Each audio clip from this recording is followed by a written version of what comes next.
الحمد للہ رب العالمین والصلاة والسلام علی سید الانبیاء والمرسلین اما بعد فاعوذ باللہ من الشیطان الرجیم بسم اللہ الرحمن الرحیم۔ سبق نمبر 90 پارٹ 1 تفسیر خزائن العرفان پارہ 25واں سورہ دخان سے انشاءاللہ تعالی آغاز کریں گے۔ ترجمہ کنز الایمان مع تفسیر خزائن العرفان۔ سورہ دخان مکیہ ہے، اس میں 59 آیتیں اور 3 رکوع ہیں۔ اللہ کے نام سے شروع جو نہایت مہربان رحم والا۔ سورہ دخان مکی ہے، اس میں 3 رکوع اور 57 یا 59 آیتیں اور 346 کلمے اور 1431 حرف ہیں۔ قسم اس روشن کتاب کی یعنی قرآن پاک کی جو حلال و حرام وغیرہ احکام کا بیان فرمانے والا ہے، بے شک ہم نے اسے برکت والی رات میں اتارا۔ اس رات سے یا شب قدر مراد ہے یا شب براءت۔ اس شب میں قرآن پاک بھی تمام ہی لوح محفوظ سے آسمان دنیا کی طرف اتارا گیا، پھر وہاں سے حضرت جبریل 20 سال کے عرصہ میں تھوڑا تھوڑا لے کر نازل ہوئے۔ اس شب کو شب مبارکہ اس لیے فرمایا گیا کہ اس میں قرآن پاک نازل ہوا اور ہمیشہ اس شب میں خیر و برکت نازل ہوتی ہے، دعائیں قبول کی جاتی ہیں۔ بے شک ہم ڈر سنانے والے ہیں، اپنے عذاب کا اس میں بانٹ دیا جاتا ہے ہر حکمت والا کام۔ سال بھر کے ارزاق کو آجال یعنی اموات و احکام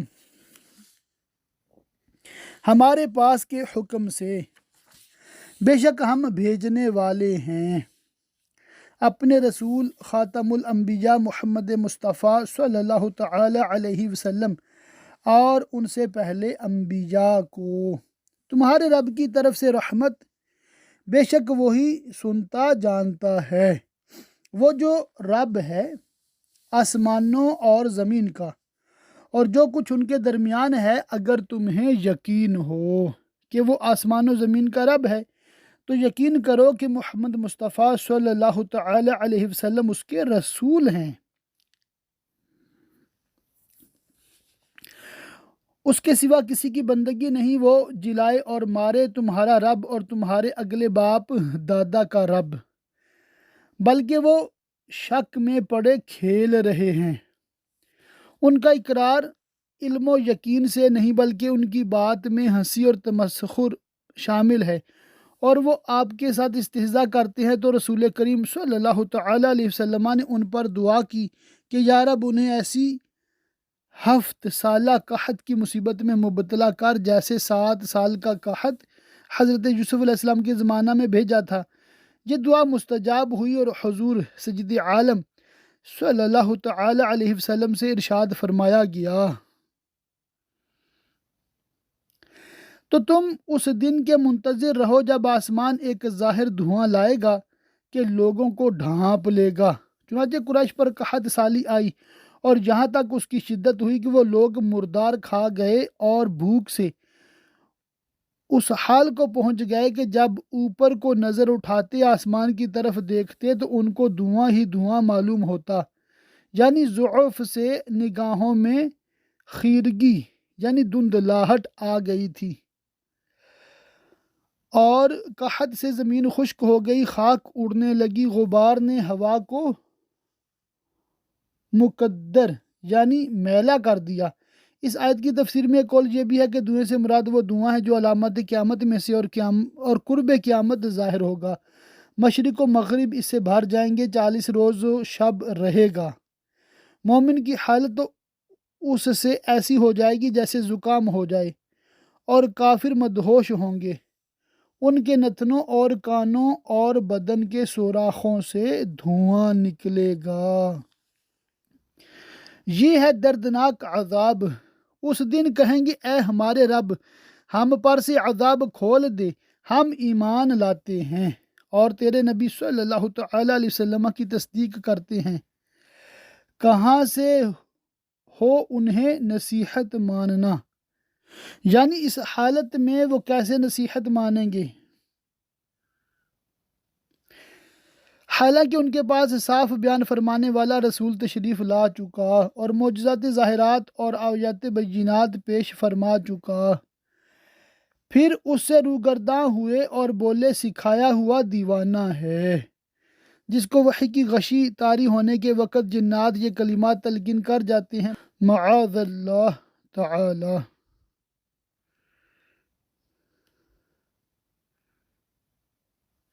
ہم کچھ دنوں کو عذاب کھولے دیتے ہیں تو پھر وہی کرو گے، جس کفر میں تھے اسی کی طرف لوٹو گے، چنانچہ ایسا ہی ہوا۔ اب فرمایا جاتا ہے کہ اس دن کو یاد کرو جس دن ہم سب سے بڑی پکڑ پکڑیں گے۔ اس دن سے مراد روز قیامت ہے یا روز بدر۔ بے شک ہم بدلہ لینے والے ہیں، اور بے شک ہم نے ان سے پہلے فرعون کی قوم کو جانچا اور ان کے پاس ایک معزز رسول تشریف لایا، یعنی حضرت موسیٰ علیہ السلام،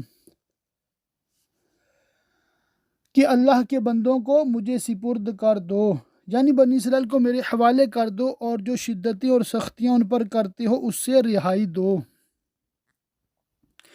بے شک میں تمہارے لیے امانت والا رسول ہوں، اور اللہ کے مقابل سرکشی نہ کرو، میں تمہارے پاس ایک روشن سند لاتا ہوں۔ اپنے صدق نبوت اور رسالت کی جب حضرت موسیٰ علیہ السلام نے یہ فرمایا تو فرعونیوں نے آپ کو قتل کی دھمکی دی اور کہا کہ ہم تمہیں سنگسار کر دیں گے، تو آپ نے فرمایا اور میں پناہ لیتا ہوں اپنے رب اور تمہارے رب کی اس سے کہ تم مجھے سنگسار کرو، یعنی میرا توکل و اعتماد اس پر ہے، مجھے تمہاری دھمکی کی کچھ پرواہ نہیں،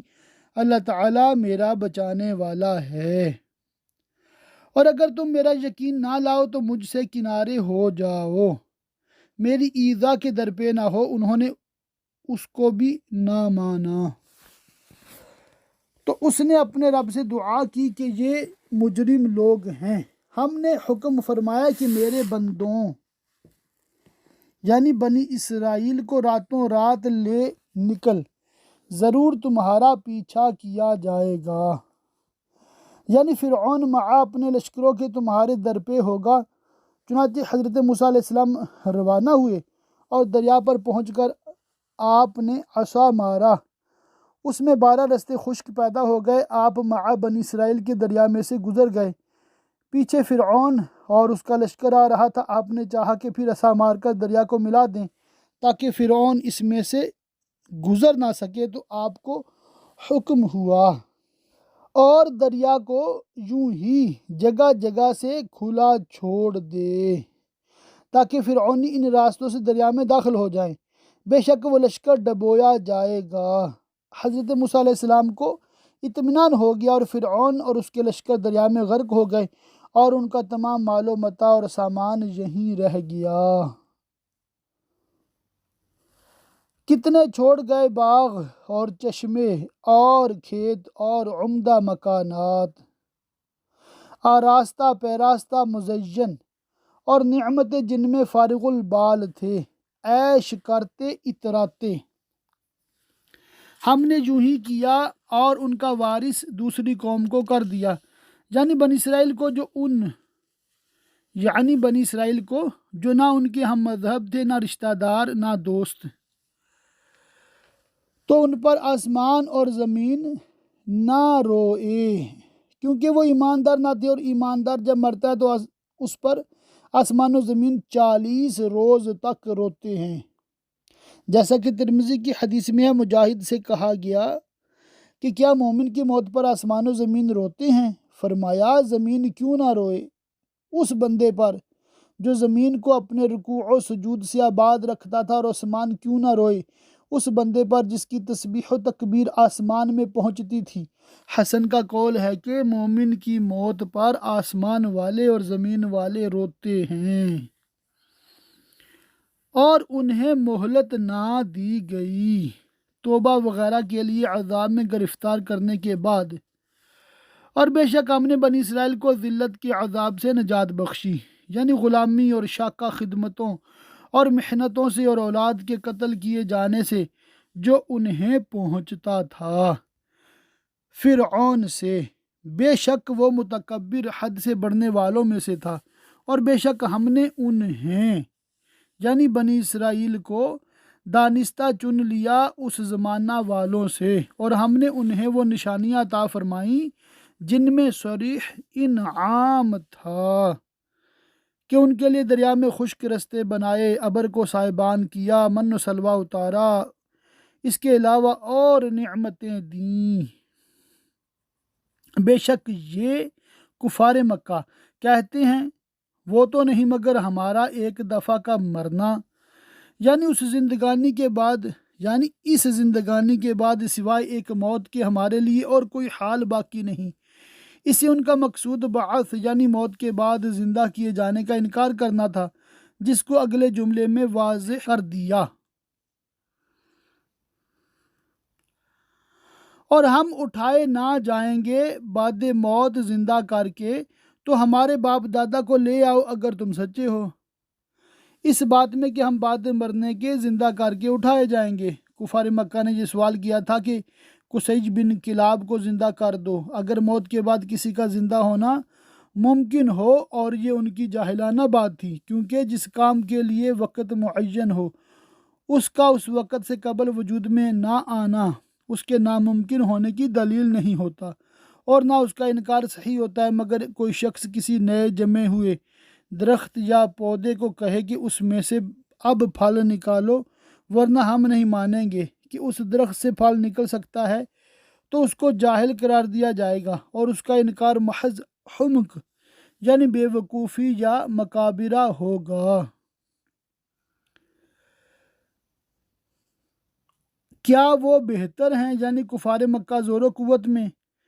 یا تبا کی قوم؟ تبا حمجری بادشاہ یمن صاحب ایمان تھے، اور ان کی قوم کافر تھی جو نہایت قوی زور آور اور کثیر التعداد تھی، اور جو ان سے پہلے تھے کافر امتوں میں سے ہم نے انہیں ہلاک کر دیا ان کے کفر کے باعث، بے شک وہ مجرم لوگ تھے کافر منکر بعث۔ اور ہم نے نہ بنائے آسمان اور زمین اور جو کچھ ان کے درمیان ہے کھیل کے طور پر، اگر مرنے کے بعد اٹھنا اور حساب و ثواب نہ ہو تو خلق کی پیدائش محض فنا کے لیے ہوگی، اور یہ عبث و لعب ہے۔ تو اس دلیل سے ثابت ہوا کہ اس دنیاوی زندگی کے بعد اخروی زندگی ضرور ہے جس میں حساب و جزا ہو۔ ہم نے انہیں نہ بنایا مگر حق کے ساتھ کہ طاعت پر ثواب دے اور معصیت پر عذاب کریں، لیکن ان میں اکثر جانتے نہیں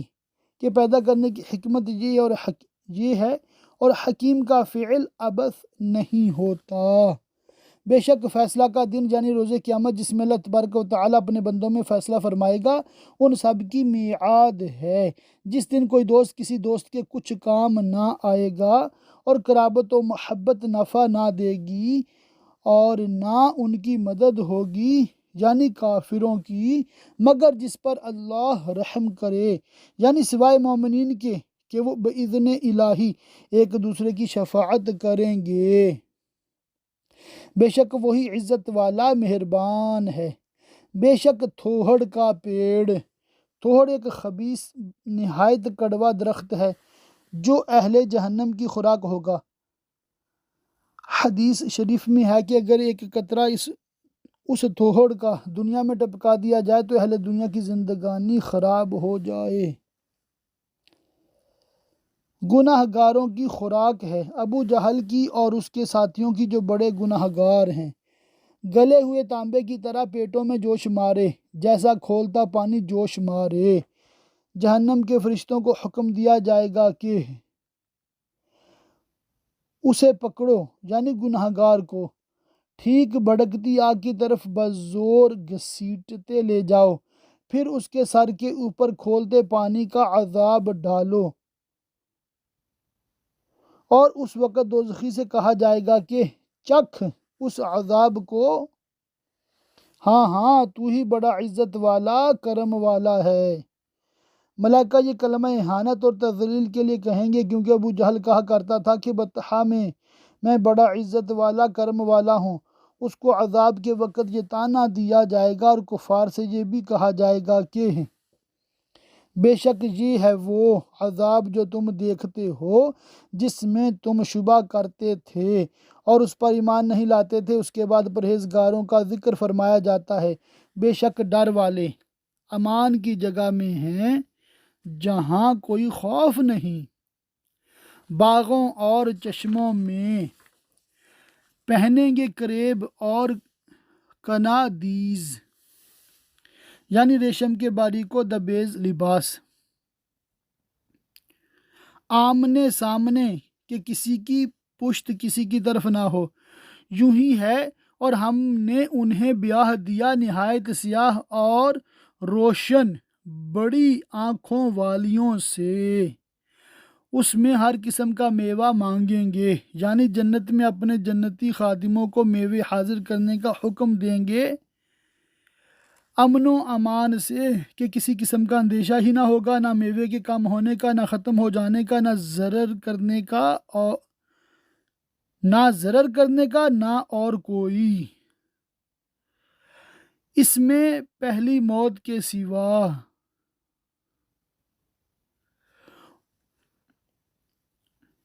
جو دنیا میں ہو چکی پھر موت نہ چکھیں گے، اور اللہ نے انہیں آگ کی عذاب سے بچا لیا،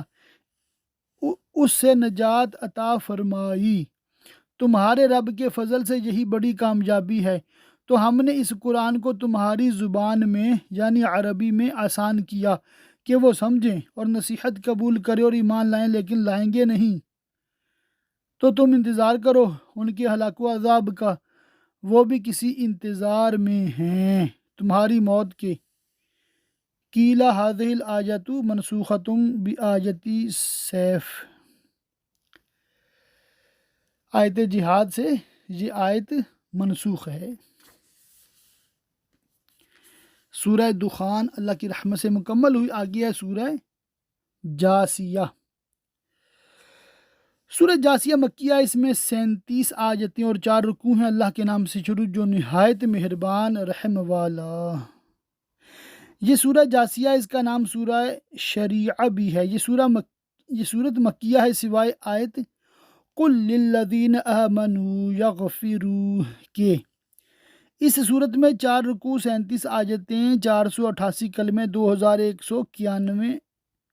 2191 حرف ہیں۔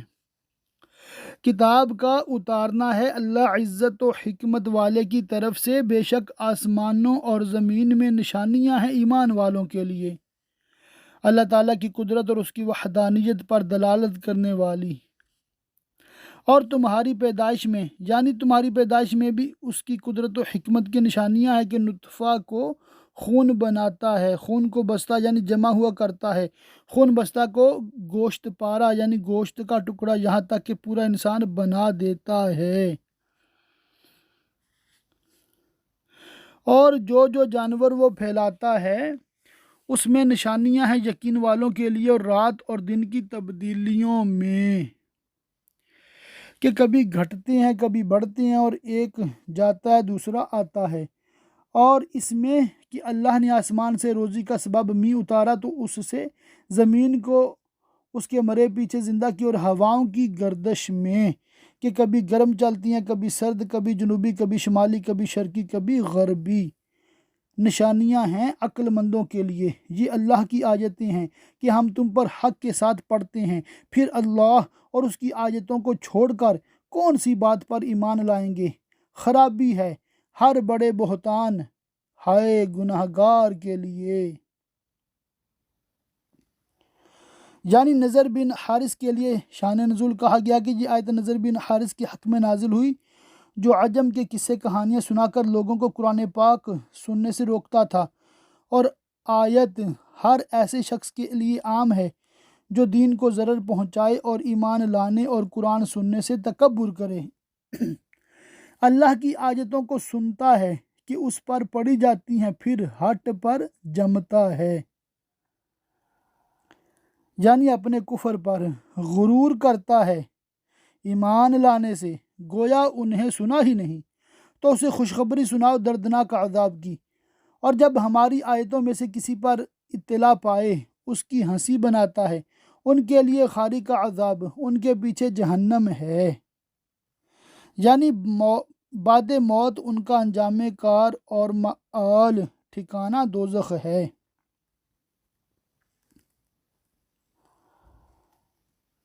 اور انہیں کچھ کام نہ دے گا ان کا کمایا ہوا مال جس پر وہ بہت نازاں ہیں، اور نہ وہ جو اللہ کے سوا حمایتی ٹھہرا رکھے تھے، یعنی بت جن کو پوجا کرتے تھے، اور ان کے لیے بڑا عذاب ہے۔ یہ قرآن شریف راہ دکھانا ہے، اور جنہوں نے اپنے رب کی آیتوں کو نہ مانا ان کے لیے دردناک عذاب میں سے سخت تر عذاب ہے۔ اللہ ہے جس نے تمہارے بس میں دریا کر دیا کہ اس میں اس کے حکم سے کشتیاں چلیں، اور اس لیے کہ اس کا فضل تلاش کرو، بحری سفروں سے اور تجارتوں سے اور غواصی یعنی غوطہ خوری کرنے اور موتی وغیرہ نکالنے سے، اور اس لیے کہ حق مانو اس کے نعمت و کرم اور فضل و احسان کا، اور تمہارے لیے کام میں لگائے جو کچھ آسمانوں میں ہیں، سورج، چاند، ستارے وغیرہ، اور جو کچھ زمین میں، چوپائے، درخت، نہریں وغیرہ، اپنے حکم سے، بے شک اس میں نشانیاں ہیں سوچنے والوں کے لیے۔ ایمان والوں سے فرماؤ در گزریں ان سے جو اللہ کے دنوں کی امید نہیں رکھتے،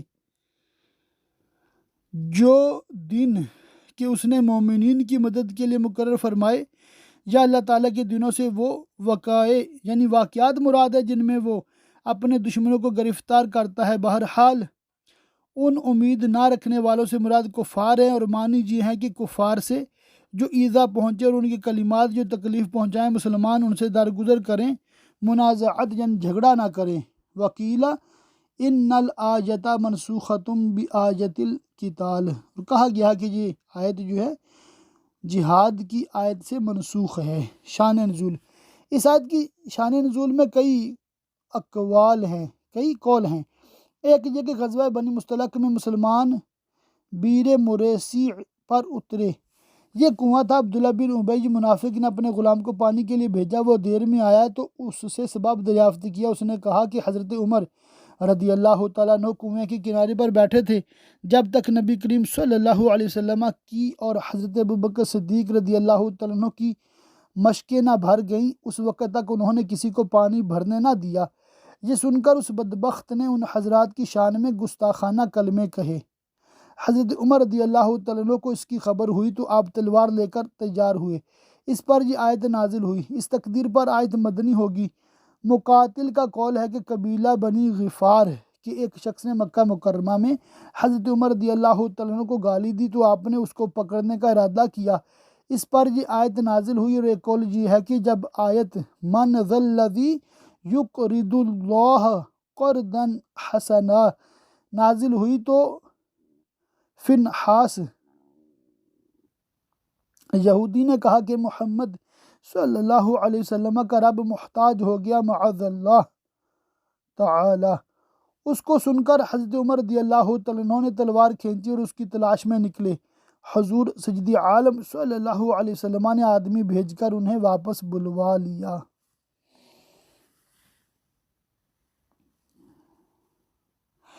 تاکہ اللہ ایک قوم کو اس کی کمائی کا بدلہ دے، یعنی ان کے اعمال کا، جو بھلا کام کرے تو اپنے لیے اور برا کرے تو اپنے برے کو، نیکی اور بدی کا ثواب اور عذاب اس کے کرنے والے پر ہے، پھر اپنے رب کی طرف پھیرے جاؤ گے،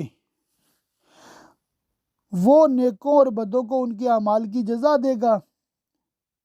اور بے شک ہم نے بنی اسرائیل کو کتاب یعنی توریت اور حکومت اور نبوت عطا فرمائی،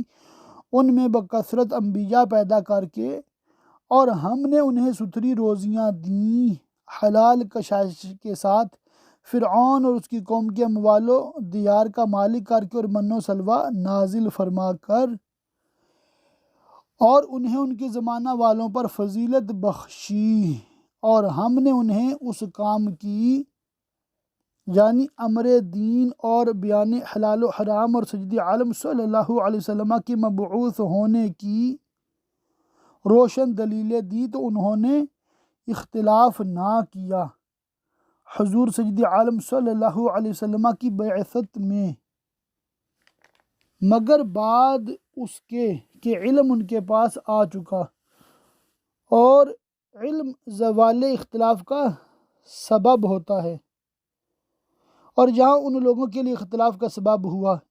اس کا باعث یہ ہے کہ علم ان کا مقصود نہ تھا، بلکہ مقصود ان کا جاہ و ریاست کی طلب تھی، اسی لیے انہوں نے اختلاف کیا آپس کے حسد سے، کہ انہوں نے سید عالم صلی اللہ تعالی علیہ وسلم کی جلوہ فروزی کے بعد اپنے جاہ و ریاست کے اندیشہ سے آپ کے ساتھ حسد اور دشمنی کی اور کافر ہو گئے۔ بے شک تمہارا رب قیامت کے دن ان میں فیصلہ کر دے گا جس بات میں اختلاف کرتے ہیں، پھر ہم نے اس کام کے یعنی دین کے عمدہ راستہ پر تمہیں کیا، اے حبیب خدا محمد مصطفیٰ صلی اللہ تعالی علیہ وآلہ وسلم، تو اسی راہ پر چلو اور نادانوں کی خواہشوں کا ساتھ نہ دو، یعنی رؤسائے قریش کی جو اپنے دین کی دعوت دیتے ہیں، بے شک وہ اللہ کے مقابل تمہیں کچھ کام نہ دیں گے، اور بے شک ظالم ایک دوسرے کے دوست ہیں، صرف دنیا میں اور آخرت میں ان کا کوئی دوست نہیں، اور ڈر والوں کا دوست اللہ، دنیا میں بھی اور آخرت میں بھی۔ ڈر والوں سے مراد مومنین ہیں، اور آگے قرآن پاک کی نسبت ارشاد ہوتا ہے، یہ لوگوں کی آنکھیں کھولنا ہے کہ اس سے انہیں امور دین میں بینائی حاصل ہوتی ہے، اور ایمان والوں کے لیے ہدایت و رحمت۔ کیا جنہوں نے برائیوں کا ارتکاب کیا، کفر و معاصی کا، یہ سمجھتے ہیں کہ ہم انہیں ان جیسا کر دیں گے جو ایمان لائے اور اچھے کام کیے، کہ ان کی زندگی اور موت برابر ہو جائے، یعنی ایمانداروں اور کافروں کی موت و حیات برابر ہو جائے۔ ایسا ہرگز نہیں ہوگا، کیونکہ ایماندار زندگی میں طاعت پر قائم رہے اور کافر بدیوں میں ڈوبے رہے، تو ان دونوں کی زندگی برابر نہ ہوئی، ایسے ہی موت بھی یکساں نہیں، کہ مومن کی موت بشارت و رحمت و کرامت پر ہوتی ہے، اور کافر کی رحمت سے مایوسی اور ندامت پر۔ شان نزول۔ مشرکین مکہ کی ایک جماعت نے مسلمانوں سے کہا تھا، اگر تمہاری بات حق ہو اور مرنے کے بعد اٹھنا ہو تو بھی ہم ہی افضل رہیں گے، جیسا کہ دنیا میں ہم تم سے بہتر رہے۔ ان کے رد میں یہ آیت نازل ہوئی، کیا ہی برا حکم لگاتے ہیں، مخالف سرکش مخلص فرما بردار کے برابر کیسے ہو سکتا ہے۔ مومنین جنات عالیات میں عزت و کرامت اور عیش و راحت پائیں گے، اور کفار اسفل السافلین میں ذلت و اہانت کے ساتھ سخت ترین عذاب میں مبتلا ہوں گے۔ اللہ پاک کی بارگاہ میں دعا ہے کہ اللہ پاک ہمیں خوب علم دین سیکھنے، سمجھنے، یاد رکھنے، عمل کرنے اور دوسروں تک پہنچاتے رہنے کی توفیق رفیق و مرحمت فرمائے، آمین بجاہ النبی الامین، وصلی اللہ تعالی علیہ وآلہ وصحبہ وبارک وسلم۔